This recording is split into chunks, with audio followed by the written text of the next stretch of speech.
NEC presents Powering Billion Dreams in association with News 18. And I'm Ruchira Sharma. Technology has not only bridged the gap between businesses and customers, it has also enabled businesses to thrive during these extremely challenging times.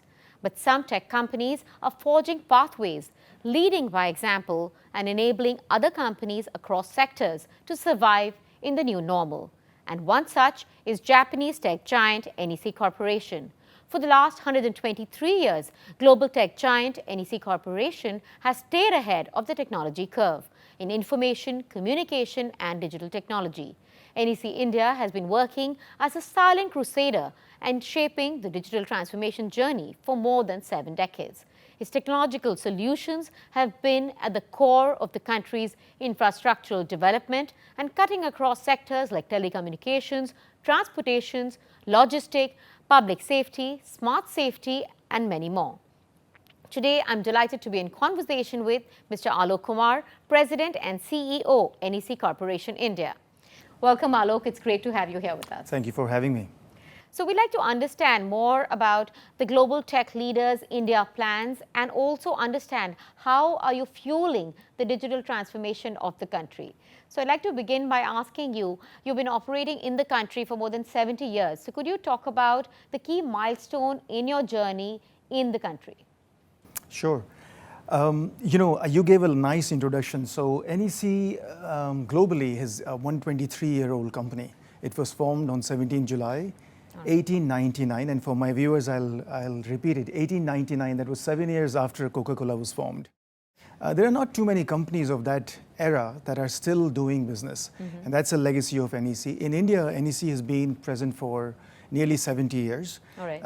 As you know, we are celebrating 75 years of independence, and after 75 years, NEC has partnered with the government for 70 years, and over the last 70 years, we have done many foundational work in the country that, as you said, silent crusader, many people don't know about. And I would like to name a few. We were the first company to have set up 2 gigahertz microwave communication system in the National Physics Laboratory in 1956 in Ahmedabad.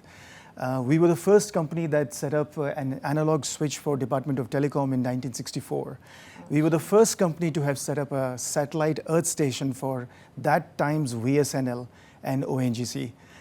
We were the company that introduced the fax system in the country. More recently, we are the company that is helping India connect with the rest of the world through, through a submarine cable network. As you know, 90% of the internet data travels the world around through a subsea cable, and we are one of the 3 largest players in the world. Right. We are also the ones who have implemented the Aadhaar card in the system, the biometric. So, the planet's most complex and most widely distributed, multimodal biometric system was done. It sits on our platform. We are proud in the way we have done some of these marquee projects in India. And in the last 70 years, our journey has been bringing cutting-edge technology from Japan. As technology has changed its face, as technology has moved away from being just for enterprises and monolithic architecture to connecting people and being in your pocket, we have traveled that journey, and we have enabled that technology distribution and empowering people through technology in India. We also take great pride in the way our philosophy behind introducing technology. And one of the philosophy of orchestrating a brighter world is about deploying the right technology at the right place and at the right cost, most importantly. To enable and empower people. To enable and empower people, and to make people and society more productive. So we'll talk more about that as we go along, but that's really what the ethos of what NEC is all about.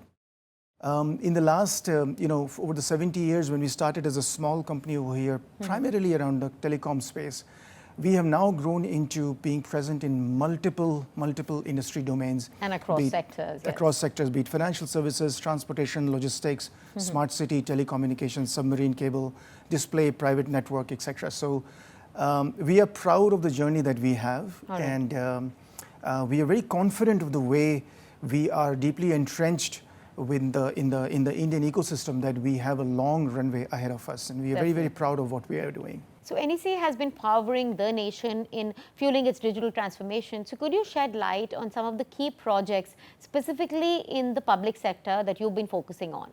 So, before I come to the projects, NEC's differentiation and core value proposition is that, unlike many of our peer groups, we not just provide product and solutions, we provide the technology infrastructure, we provide the implementation capability and the maintenance capability. So the reason why we call ourselves partners to our customers, be it the public sector or the private sector, is because we take projects wing to wing. We are thought leaders to how a digital technology needs to be implemented at the right place, and we go down to implementing as master system integrator and maintaining it for years after it has been completed. And therefore, we put our skin in the game. We partner it in a manner that we truly want to make the technology work for the betterment of society and for the individuals. And in the context of doing that, our primary projects have been in 3 areas, if I can describe it. We have laid structural foundation, structural digital infrastructure and foundation. And these could be in the space of telecommunication, where we have put subsea cables, or in putting 3G networks, and now we are talking about 5G networks. Yes, and that is of course going to be a big game changer for the country. That definitely will be. The second big space that we have is we have deployed technologies improving productivity and last mile connectivity. So technology is one thing to run processes, it's another thing to actually help people become better at what they were a year before. And the third area is really deploying technology to leverage data, artificial intelligence, machine learning, and India is fertile with opportunity in doing that. And a lot of our product and solutions are actually helping train data and making decisions that are more informed from data. In the context of these 3 pillars of where we are, we've done many smart city projects. So for example, Gurgaon, Trivandrum, Saharanpur, Meerut, Hubli, Pune, just to name a few. In the transportation sector, we are very big in the bus rapid transit system. So we've automated bus rapid transit system in Ahmedabad, Surat, in Hubli. We talked about the subsea cable, where we have connected India to neighboring countries. But more importantly, we have been able to bring the remote islands of Andaman and Nicobar. Last year during COVID, we connected the Andaman and Nicobar for the first time in 75 years of history, independent India's history. We connected Andaman and Nicobar to the mainland through a subsea cable. It was a matter of great proud. So 4.5 lakh inhabitants of Andaman and Nicobar did not have basic access to internet. So think of how you empower life and how you empower society by giving better data on healthcare, education, access to information, and through that, what does that access to data does to how it can transform lives, more fairer society, transforming life, etc.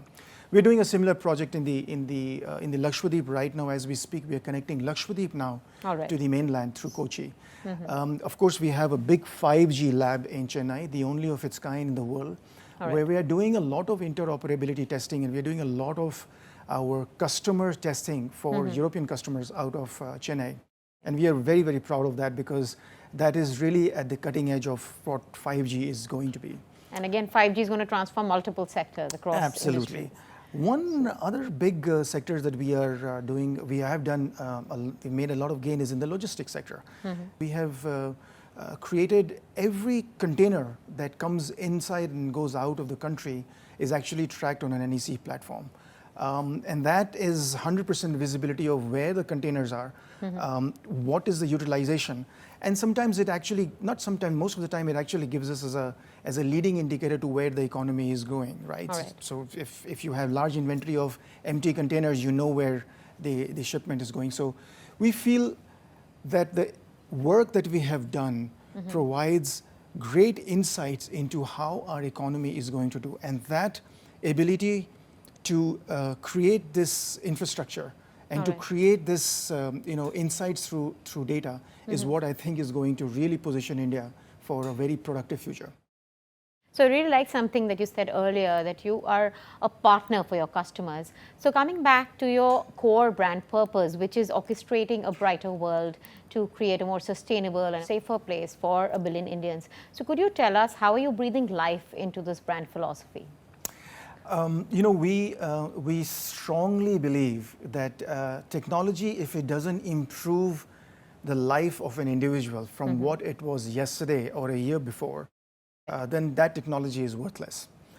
So the entire philosophy behind orchestrating a brighter world is about empowering society, is about making sure that a individual has more time today than that person had yesterday. And so that more time can be used in something more productive, and that improves the grand produce of the country. And just to give you an example, we have just finished a project live just about 10 days back, where we have enabled completely touchless boarding, where your face becomes your boarding pass at an airport. Wow. You don't have to show a ticket, you do not have to show a paper, you do not have to touch a kiosk, you don't have to go to a counter. Touchless. It's completely contactless, and not just your face becomes your boarding pass for boarding. We've just boarded the first flight of a private airline from Varanasi to Delhi. We are extremely proud of that.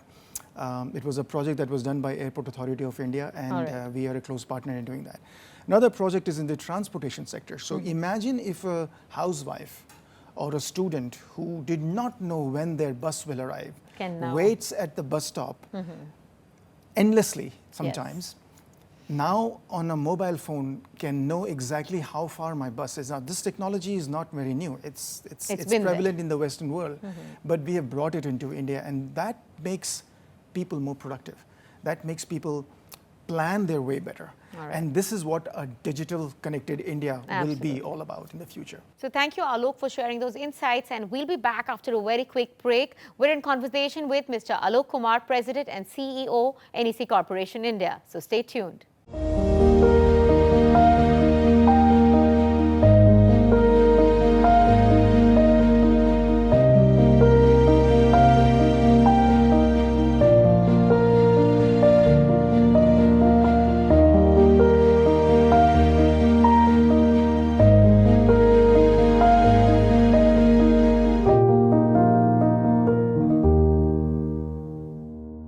Welcome back. You're watching NEC Powering Billion Dreams in association with News 18, and I'm your host, Ruchira. We're in conversation with Mr. Alok Kumar, President and CEO, NEC Corporation India, a leader in the IT and network technologies, headquartered in Japan and with more than 123 years of experience and expertise in technological innovation. So could you tell us why India is a strategic market for NEC, and what are your plans in the next 5 years? India is a chosen destination for the Japanese investment. A couple of years back, the number was about $35 billion worth of foreign direct investment came from Japan, and Japan was the fifth largest investor in India. For multiple reasons, it's the right place to invest, but the reason why I think India is a chosen place for NEC are a couple. Number one is that there is very few countries in the planet which is so fertile with opportunity. Opportunity of making a difference, not opportunity of what revenue you can drive, that is an outcome, but opportunity of what difference you can make to society, and it goes fundamentally hand in hand with what NEC has been doing for the last 123 years, which is improving the lives of people and solving complex societal challenges. So that's number one. Number two is that India's technological talent is only beginning to come to realization for the rest of the world. I don't need to name, but you can look around and you can see that it's Indians who are really at the cutting edge of technology innovation. When I look at the opportunity that India's talent presents, it is enormous. So I am on a crusade to not just position India for India, but from India for global. And not a lot of companies can boast of this, that we have done projects sitting out of here, in our backyard here, implemented some cutting edge projects in completely different parts of the world. And that's the power of technology. So for one of the first 5G O-RAN implementation that was done for a private player in Japan was actually done out of sitting here in India. And our engineers really helped implement that. We are doing multiple projects in Middle East, in Europe, etc., where we are trying to enable the global impact of technology sitting out of India. So I think for us, India as an opportunity and India's talent as a potential that we can take overseas, I think our time has really come. And I think that's the reason why Japan is focused on India and NEC Japan is focused very much on India. And I'm really, really excited about India. Absolutely, it is a very exciting time, as you said, for our country, and digital skills are going to lead the way forward. But if I could ask you, what are the technological areas that you are focusing on? Because you spoke about these cutting-edge technologies, and of course, they are transforming multiple sectors. So which are your key areas of focus? Yeah. One of the first ones, which I'm sure is not going to be a surprise for anybody, is AI and machine learning, artificial intelligence and machine learning. And I'll give you a difference. Till about 5 years or 10 years back, artificial intelligence was all about getting the algorithm precise. Yeah. It is not anymore about a precise algorithm. It is about the amount of data sets that you can process through your algorithm. Yes. And that makes the algorithm even better. There is no better place that can serve you as much data points as India can. Take any sector, transportation, healthcare, public sector space. I think, so that is going to be one of it. We've just created a global center of excellence where we are building AI platforms in India that is going to serve projects outside of India, but sitting out of here. So that's one big area of focus for us. We are also creating a center of excellence for the transportation sector globally. So we are doing multiple transportation projects in India. We are now one of the larger players here in India in the transportation sector, but we are also taking our expertise of our people and our project execution capabilities to overseas markets. So that's another big piece. Logistics, we feel that we have gained a lot of ground. We have a very unique technology of track and trace at scale. I mean, a lot of people can do track and trace, but track and trace at scale is something that we have successfully implemented and stabilized and matured in India. And we want to take this technology to the use of other markets overseas. So again, we are trying to create a center of excellence for that. We are world's largest and most advanced facial recognition and biometric company. And we are trying to create a center of excellence over here that can have the facial recognition engine go as a layer for multiple applications in different industries. And we are creating a center of excellence over there. Net, what I'm trying to say is that the technology has to be industry agnostic. While we are trying to express it as these 4 or 5 industry domains are our focus, but it's really the technology that runs as a horizontal across different industries. And we are trying to say wherever there is scale and wherever there is multiple stakeholders, technology can come as a bridge to kind of bring everything together. And that's really the power that India needs today. Definitely, and technology is bridging people, enterprises, countries. Absolutely. It is an enabler in multiple ways.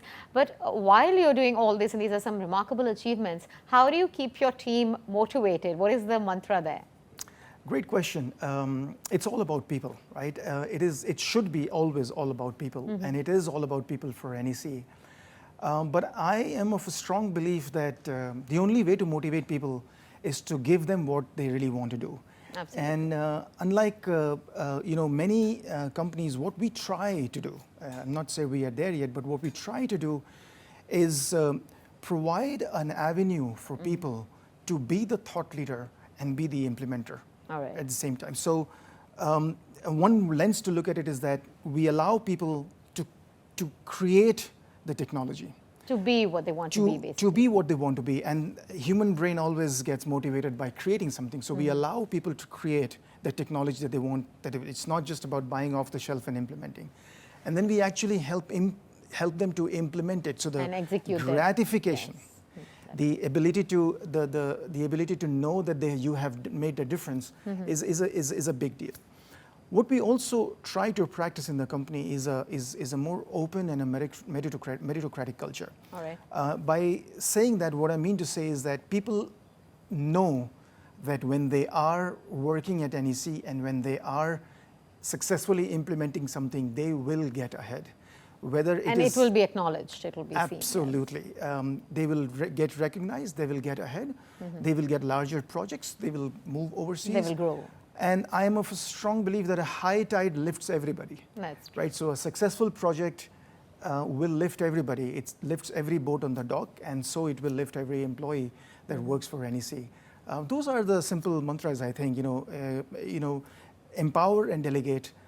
Give them the freedom to put the knowledge that they are best at in the places that deserves the best talent, and provide them an ecosystem and a culture where people can truly thrive and innovate. And that's what keeps us going. Now, it's not just talk. The proof point is that we have had one of the lowest attrition rates in the market over the last 2 years. And you've also been an employer of choice. We have been an employer of choice. We have got one of the highest engagement scores from our employees. We are fortunate that our employees recognize the work that we are doing, and they recognize the work they are doing.